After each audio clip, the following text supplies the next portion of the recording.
안녕하세요. 건강오름 김군입니다. 티백차는 여러 종류의 차를 간편하게 즐길 수 있는 가장 쉬운 방법 중 하나입니다. 뜨거운 물만 있으면 어디서든 따뜻한 차를 마실 수 있는데요.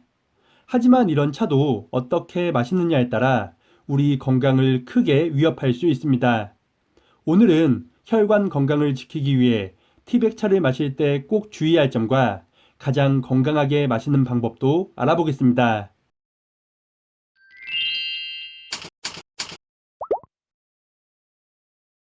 우리가 즐겨 마시는 녹차와 홍차 등에는 카테킨과 각종 비타민 등 항산화 물질이 아주 풍부합니다.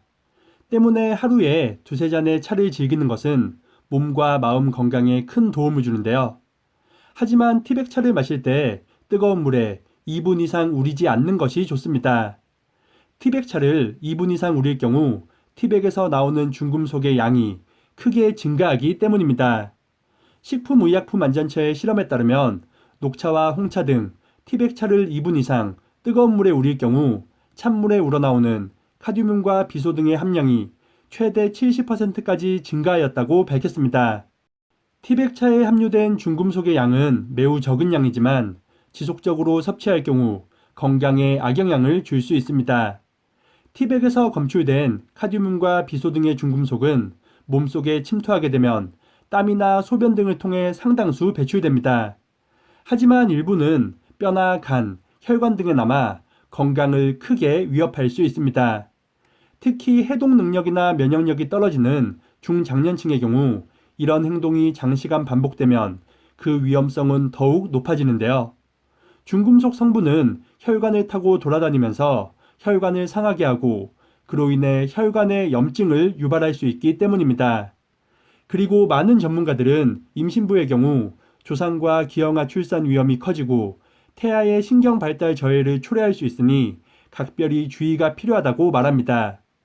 때문에 티백차를 마실 때는 펄펄 끓는 물에 담그지 않는 것이 좋으며 뜨거운 물에 우릴 때도 최대 3분 이내에 건져내는 것이 좋습니다. 많은 사람들은 티백차를 마실 때 티백이 컵 안에 있는 상태로 마시는 경우가 있습니다. 차를 오래 우리면 맛과 향이 깊어지고 영양소 또한 잘 우러나온다고 생각할 수 있는데요. 하지만 연구에 따르면 녹차나 홍차 등에 풍부한 카테킨과 비타민 C 등의 생리활성 물질들은 차를 우린 후 2분에서 3분에 가장 많은 양이 용출되므로 그 이상은 우릴 필요가 없다고 밝혔습니다. 티백으로 나오는 차의 대부분은 물에 아주 잘 우러나며 온도가 높지 않아도 유효 성분들이 쉽게 용출됩니다. 따라서 티백차는 뜨거운 물에 3분 이내로 우리고 티백을 제거한 후에 마시는 것이 가장 좋습니다. 차를 우리는 온도에 따라 중금속이 증가하는 양은 다르겠지만 오래 우릴 경우 건강에 악영향을 준다는 것은 동일하니 꼭 참고하시기 바랍니다. 오늘 내용을 듣고 우리가 물 대신 마시는 보리차는 괜찮을까라고 생각하는 분들이 계실 것 같은데요. 보리차 티백의 경우 펄펄 끓는 물에 넣거나 10분 이상 우리는 경우도 많습니다. 하지만 보리차는 오히려 중금속을 제거하기 때문에 전혀 걱정할 필요가 없습니다. 국내 연구에 따르면 볶은 보리를 사용한 보리차의 경우 카드뮴과 니켈 등의 중금속 농도가 50에서 70%까지 줄어들었다고 밝혔습니다.